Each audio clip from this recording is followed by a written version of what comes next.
Kumusta ka na dyan sa Pilipinas? Pangungumusta ng ginang na si Rosalia na nasa Saudi. Nagtatrabaho ito roon bilang isang kasambahay sa mag-asawang Arabo. Ayos lang po mama, maayos naman po kami dito ni tita.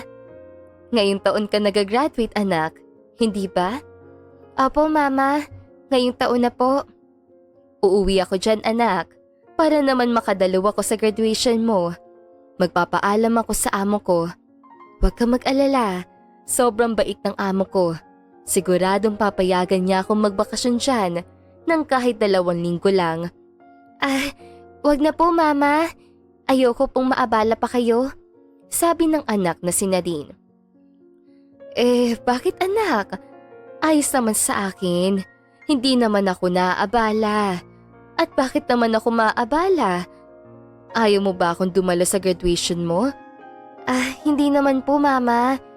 Ayoko lang po na masyado kayong maabala ng dahil sa akin. Huwag ka mag-alala mama.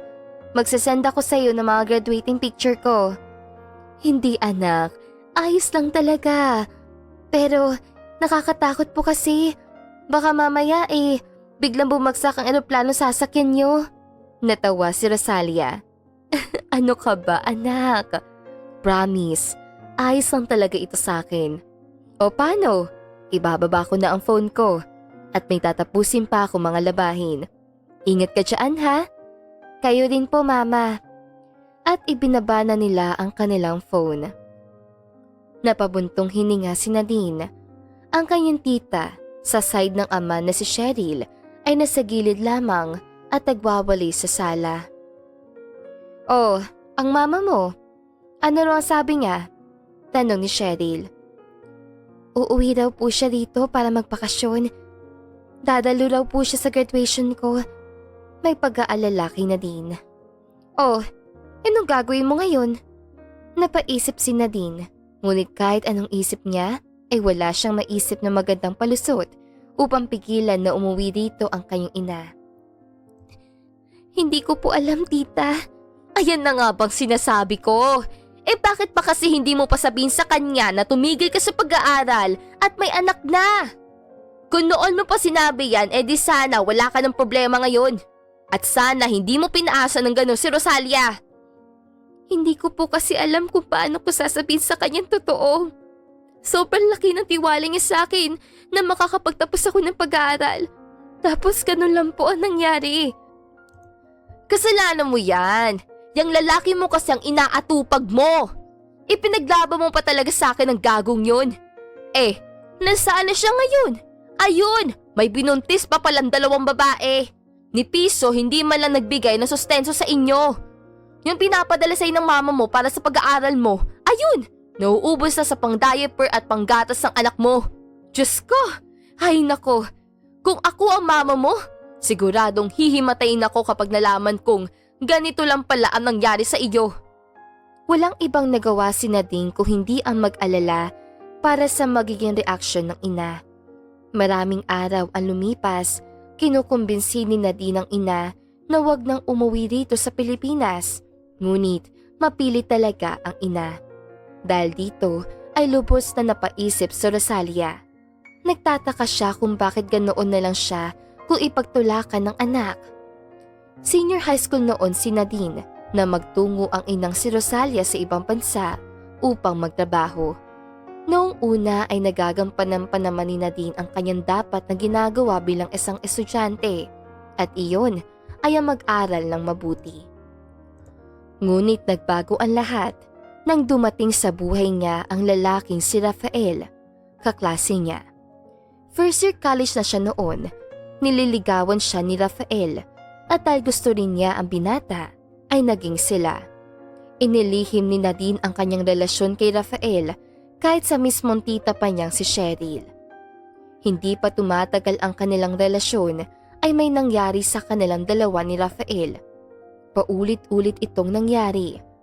5 buwan matapos mag-isila ay nakaramdam ng mga senyales ng pagbubuntis si Nadine. Nagpa-check up siya noon sa doktor nang siya lang at nakumpirma niyang buntis nga siya. Sinabi niya ito kay Rafael, ngunit ang sinabi lamang ng nobyo ay ipalaglag daw niya ang bata dahil may kakilala raw ito nagpapalaglag ng bata sa murang halaga. Labis na nagulat at nagalit si Nadine sa sinabing ito ni Rafael. Ang nag-iisang taong inakala niya ay makakaintindi sa kanya ay siya pa pala itong magbibigay payo sa kanya ng ganoong hakbang. Sinabi ni Rafael sa kanya na kung hindi raw niya ipapalaglag ang bata ay wala itong ibang magagawa kundi ang hiwalayan siya. Mahal man niya si Rafael ay mas pinili niya ang kanyang anak dahil hindi kaya na sikmura niya na patayin ang sarili niyang anak. Nang ikwento niya sa tita ang tungkol sa pagbubuntis niya ay nakatikim siya ng napakasasakit na mga salita mula rito.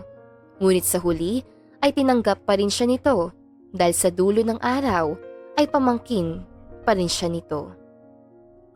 Nakiusap siya sa tita na wag sabihin sa kanyang ina ang tungkol sa kanyang pagbubuntis dahil ayaw niya madismaya sa kanya ang ina.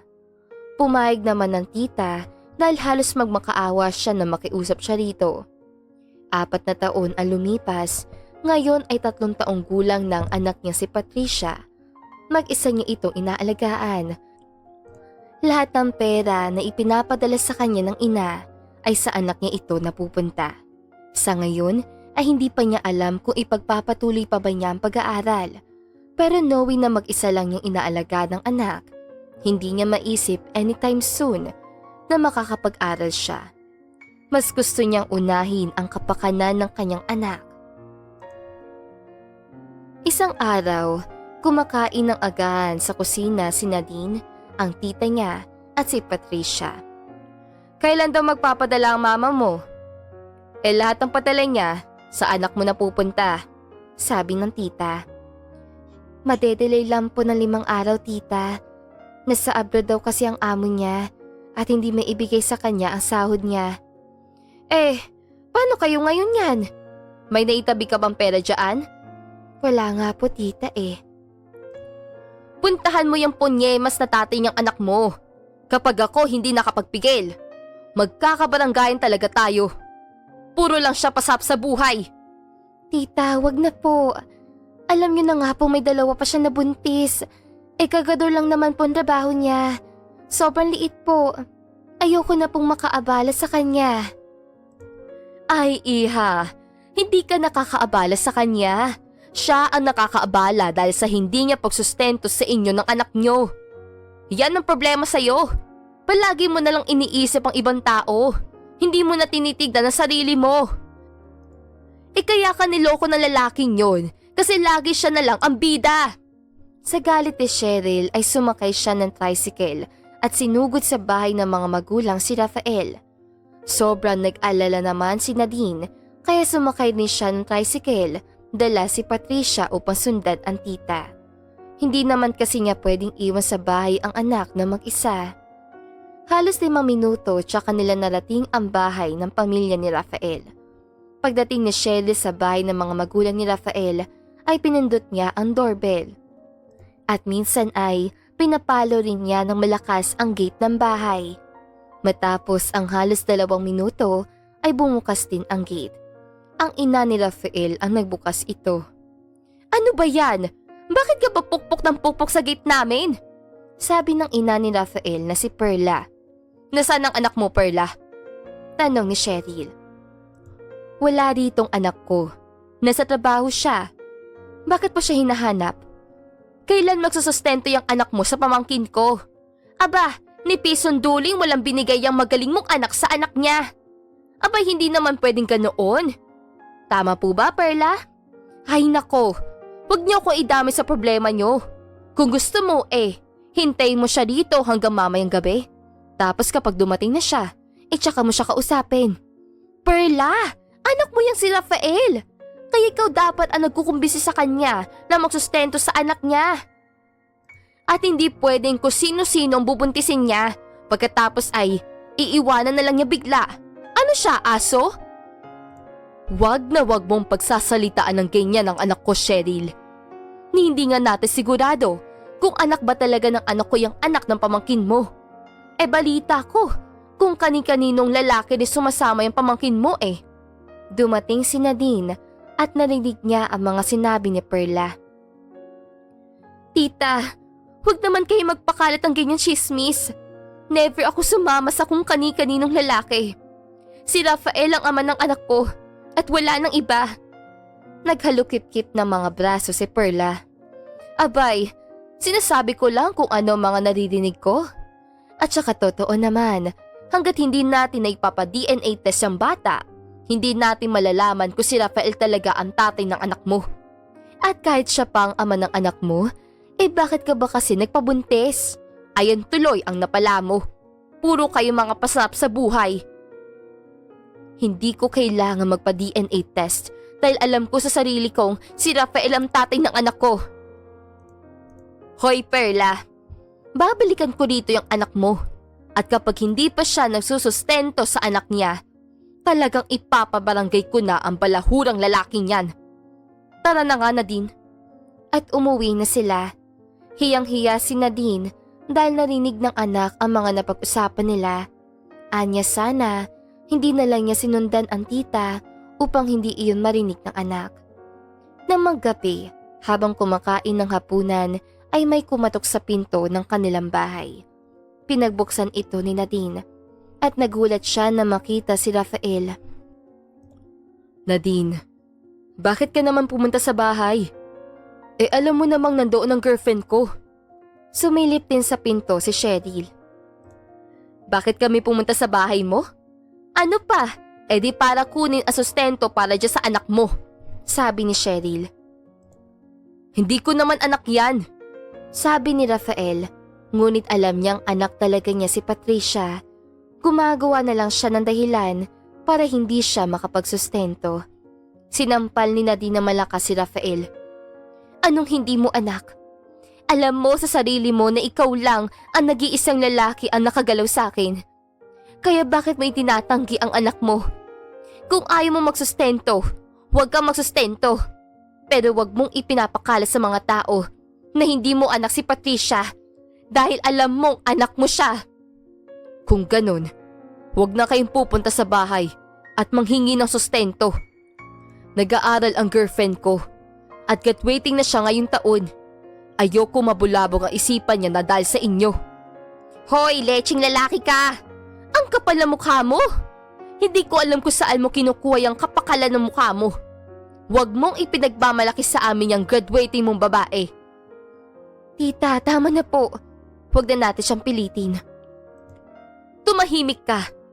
Kaya ka ginaganyan ng lalaki niyan Dahil hindi ka marunong tumayo sa sarili mong paa.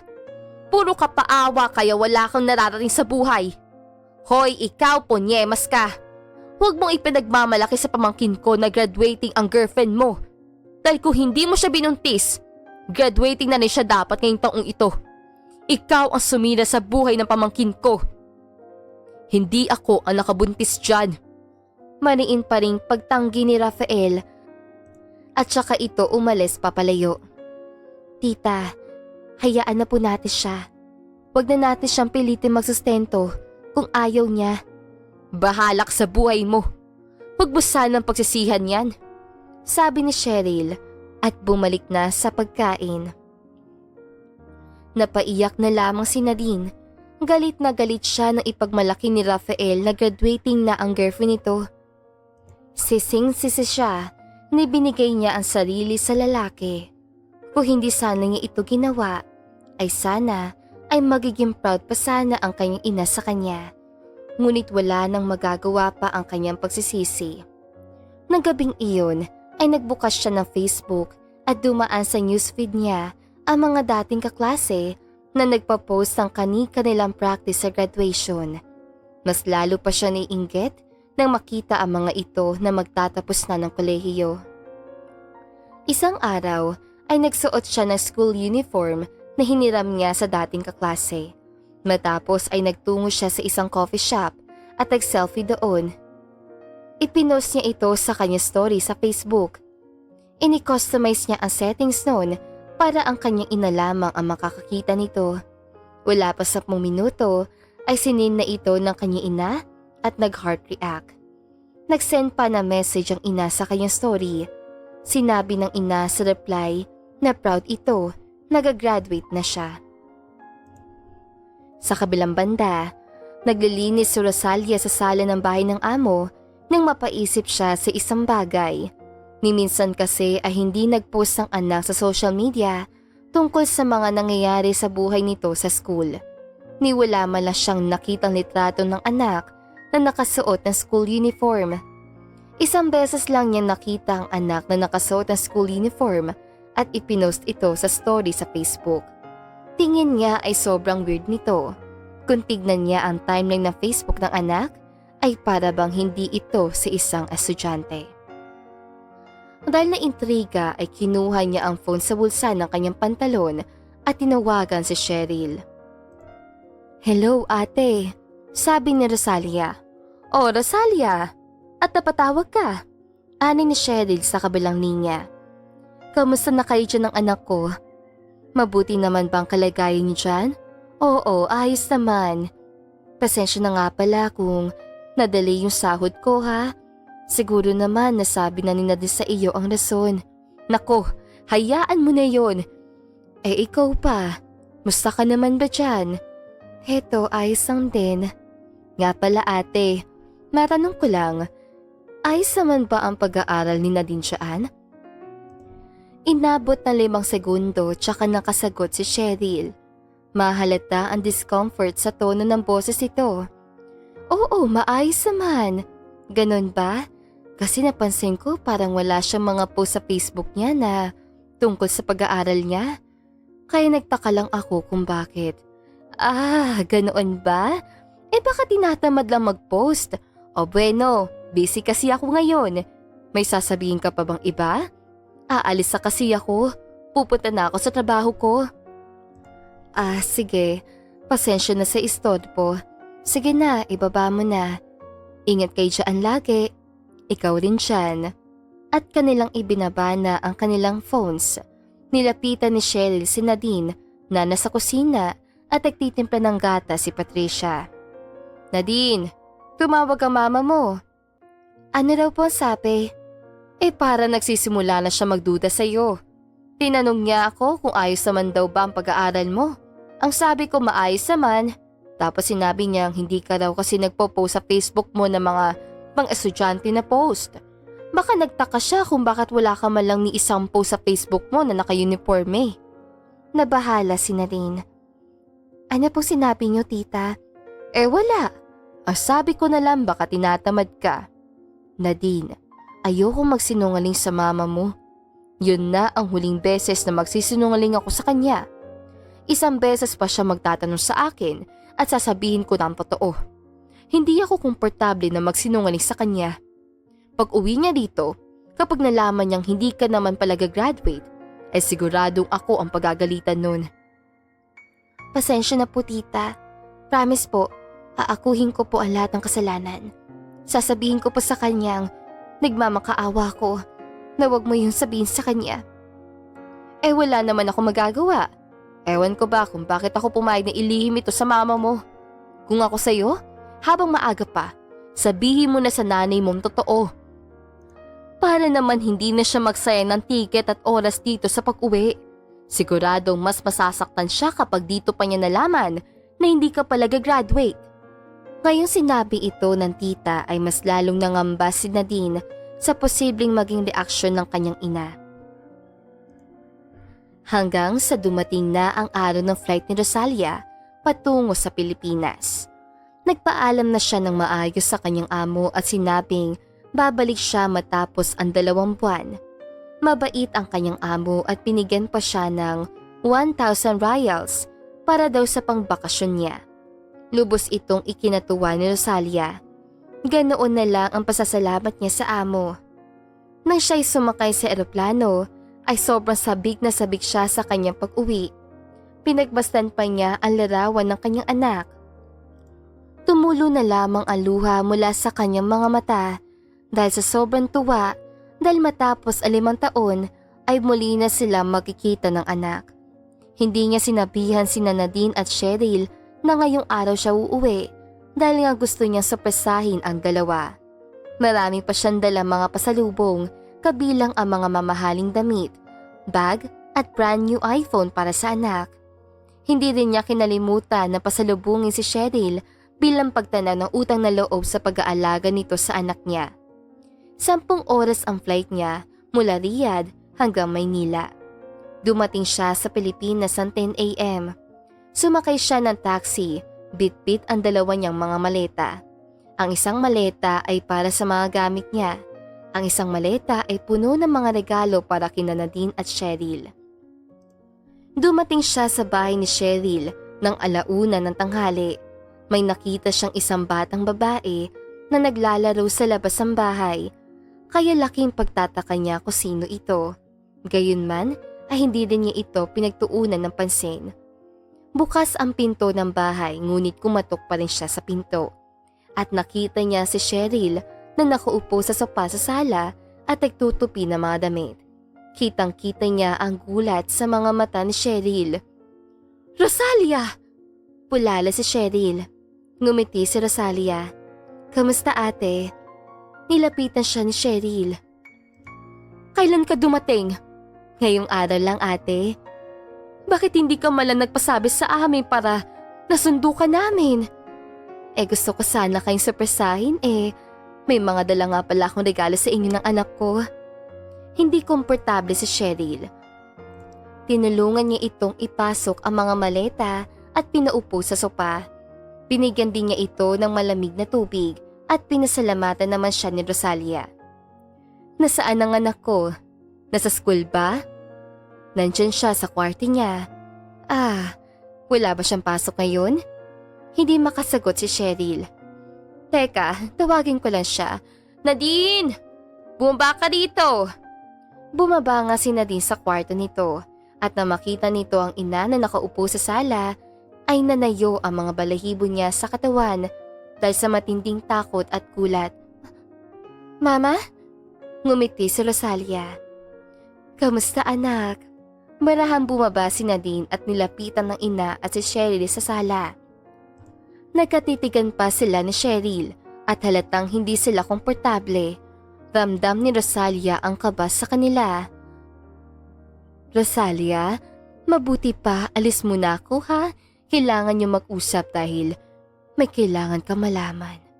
Huwag ka sana magugulat dito." Napaisip si Rosalia sa tinura ni Sherry. Ha? Tungkol saan?" "Si Nadine na siguro ang bahalang magsabi nun sa'yo. Ito na rin siguro ang tamang oras para malaman mo ang katotohanan." Umalis na si Rosalia ng bahay at pinapasok si Patricia sa loob tsaka sinara ang pinto. Si Patricia ay nilapitan si Nadine. "Mama, nagugutom po ako," sabi ni Patricia. Laking pagtataka ni Rosalia kung bakit tinawag ng bata si Nadine bilang mama. Bigla siyang naguluhan. "Anak, pasok ka muna sa kwarto natin. Bigyan kita na pagkain mamaya. Laro ka muna roon, okay?" "Sige po, Mama." At umakyat sa pangalawang palapag ng bahay si Patricia at pumasok sa kwarto nila roon. Umiyak si Nadine at dito na nga niya pinagtapat ang katotohanan sa ina. Si Rosalia ay labis na nagulat at nanginig ang kanyang buong katawan dahil sa sobrang galit at pagkadismaya sa anak. Napaiyak din siya sa nalaman niyang ito. "Mama, patawarin niyo po ako kung nagsinungaling ako sa inyo. Natatakot po kasi ako malaman ninyong katotohanan. Patawarin niyo po ako kung naging matigas ang ulo ko." Hindi makasagot si Rosalia. Ang tanging nagawa na lamang niya ay ang umiyak sa harapan ng anak. "Patawarin niyo po ako, Mama. Alam ko pong sobrang laki ng kasalanan ko sa inyo. Kaya patawarin niyo po sana ako." Humahagulhol niyang sabi. "Anak, masakit na malaman na buntis ang anak mo. Pero sana sinabi mo ito sa akin sa lalong madaling panahon. Triple ang sakit ng panloloko mo sa akin. Hindi ako galit sa iyo dahil nabuntis ka. Pero nagalit ako sa iyo dahil sa paglilihim mo nito sa akin. Alam ko po, Mama. Kaya patawarin niyo po ako. Sobrang natatakot po kasi ako na malaman yung katotohanan. Hindi ko pa alam ang gagawin ko. Nasaan ang ama ng bata? Iniwan na po ako, Mama. Nahihiyang sabi ni Nadine. Mas lalong nasaktan si Rosalia na ang kanyang unika iha ay binuntis lamang ng kung sino at pagkatapos ay iniwan. Anak, sana pinahalagan mo man lang ang pagkababae mo. Hindi yung basta-basta mo nilang ibinibigay. Walang masamang magbahal, pero dapat ay may hangganan yun. Patawarin niyo po ako, Mama. Alam ko pong nagkamali ako. Anak kita at mahal na mahal kita. Natural ay kailangan kitang patawarin. Nag-iisa kitang anak eh. Pinapatawad niyo na po ba talaga ako, Mama? Oo, kahit masakit pero pinapatawad kita dahil anak kita. At walang ina ang kayang tiisin ang pagkakamali ng anak. Ang importante sa akin ngayon ay humingi ka ng tawad at naging mapagkumbaba. Yun lang ay sapat na sa akin. Niyakap ni Nadine ang ina dahil sa sobrang kagalakan niya. Labis-labis siya nagsisi dahil hindi niya sinabi kaagad sa inang katotohanan. Kung alam lang niyang ganito magpatawad ang ina, ay sana ay sinabi niya rito ang totoo noong una pa lang. Gayunman, kahit umabot sila sa ganito, ay masaya pa rin siya dahil nagkaayos din sila kaagad ng ina. Matapos sila mag-usap ay si Cheryl naman ang kinausap ni Rosalia. Pasensya na talaga, Rosalia, kung inilihim ko ito sa'yo. Siguro naman ay nasabi na sa'yo ni Nadine kung bakit ko yun nagawa. Oo, may pagtatampo ako, ate. Pero alam kong wala naman akong karapatang magalit sa'yo. Alam ko namang mahal mo pa rin naman ang anak ko. Maraming salamat dahil kahit nagawa niya iyon, ay tinanggap mo pa rin siya at hindi pinalayas. Siguro kung ibang tita lang yun, baka pinalayas na ang pamangkin nila. Sobrang sama rin ang loob ko nang malaman kong tungkol dyan kay Nadine. Kaya lang, ano pa ba ang magagawa natin? Nakakatanda kung hindi ang gabayan sila. Hindi pa naman magugunaw ang mundo kapag nabuntis siya. Marami pang opportunities ang arating sa buhay niya kung tutulungan lang natin siya. Kung pati tayong pamilya niya ay ipagtatabuyan siya dahil lang sa isang beses na nagawa niyang pagkakamali. Eh ang sama naman natin para gawin yun. Ang importante naman ay pinagsisisihan na niya ang nagawa niya. Kaya maraming salamat, Ate Cheryl. Matapos noon ay nagpakilala na si Rosalia kay Patricia bilang ang kanyang lola. Kahit naman papaano ay masaya pa rin si Rosalia na nakikita ang kanyang apo.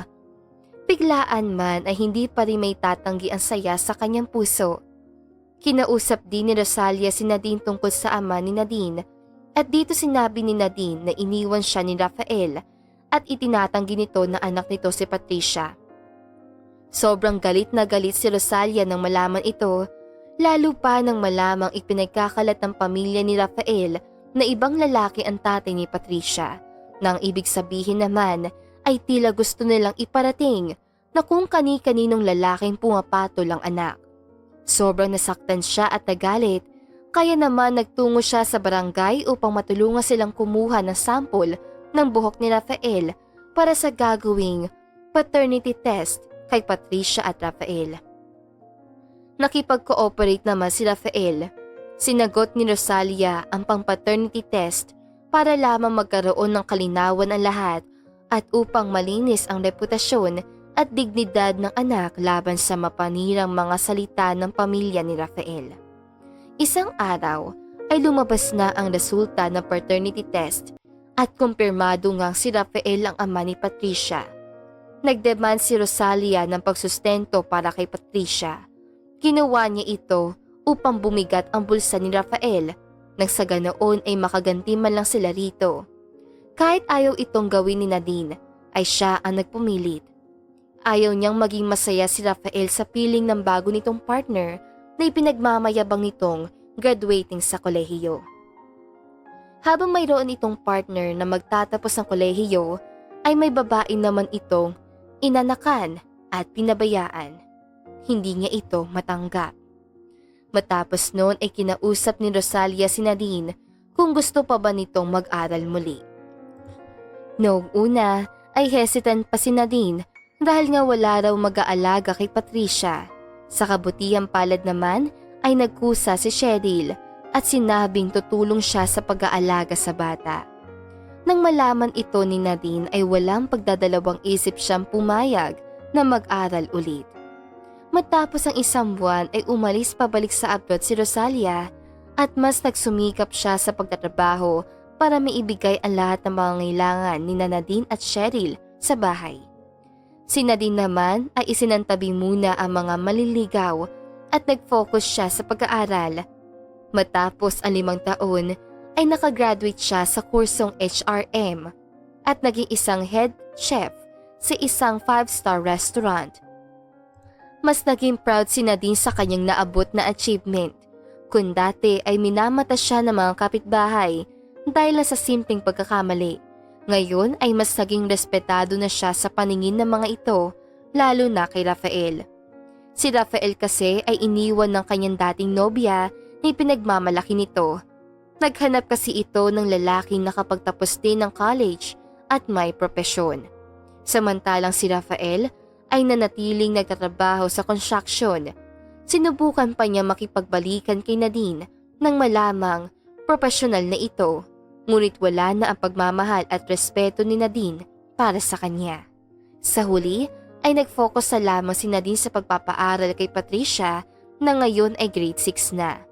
Laking tuwa ni Rosalia na sa wakas, kahit na inabot ng matagal, ay nakapagtapos pa rin na pag-aaral ang kanyang nag-iisang anak. Tunay ngang kapag tayo ay nadapa, ay matuto tayong bumangon. Dahil hindi porket tayo ay nagkamali sa nakaraan, ay ibig sabihin ay wala na tayong pag-asang umasenso sa buhay. At dito na po nagtatapos ang kwento para sa araw na ito. Maraming salamat mga kakwentuhan! Huwag niyong kalimutan mag-like at subscribe at pindutin na rin ang notification bell para lagi kayong updated sa ating kwentuhan. Hanggang sa muli, paalam!